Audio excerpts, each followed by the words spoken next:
Today on the Build Show, we're still in Virginia Beach, and we're talking with Rick Mills again of Jackson Andrews Building and Design.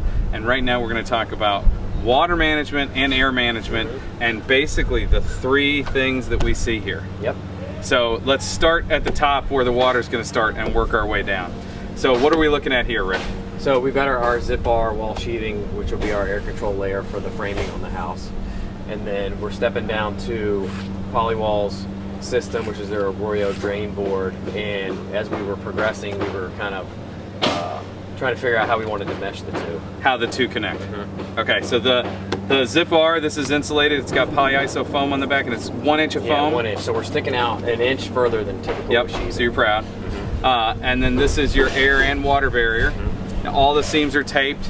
You guys aren't going to bother treating any nail heads unless they're overdriven, right? It's just taping the seams like Huber says. Yep. And so then the water comes down, and then we have to detail from here to the foundation. Yeah.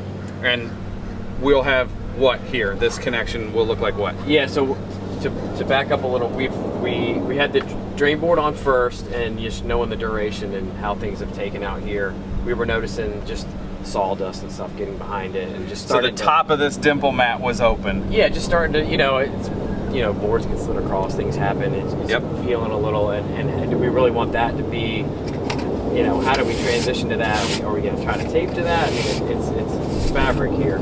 So just talking with the guys, which is, I think, is one of the cool things about what we do is there's an issue, you kind of try to figure out what's the best solution. And one of the guys said, hey, what about some trim coil? So we literally, one of the guys had a break, ordered some black trim coil, bent it up, and then we zip tape that on top of the poly wall. So this is taped to the top of your foundation. Yep. And then that stops any air from coming from here. Yeah, anything that could even blow. To get underneath the foundation. And then you're open between here and the sheathing, and by taping from the sheathing down onto the face of this, you've now sealed the top and the bottom. Yeah. And your air control layer now goes all the way down. Yeah. And then your water control layer is all surface. Exactly. And I think what we're going to try that might end up being easier, trying to get the tape to, because I thought about do we just try to tape this, just make a very small Z-bend right here, tape that on here, and then leave enough exposure where that tape adheres well to the metal. Okay, so maybe you're doing another piece of metal here very similar that then turns down that you can connect. Yeah. That's a slick detail. And so then all of this is protected.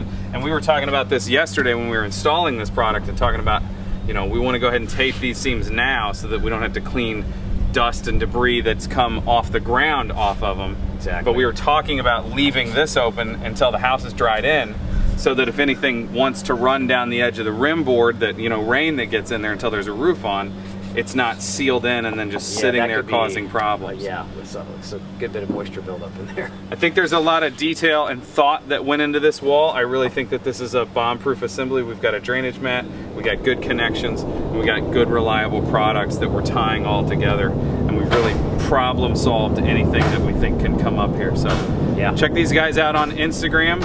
Thanks again for watching. I'm Jake Bruton on The Build Show.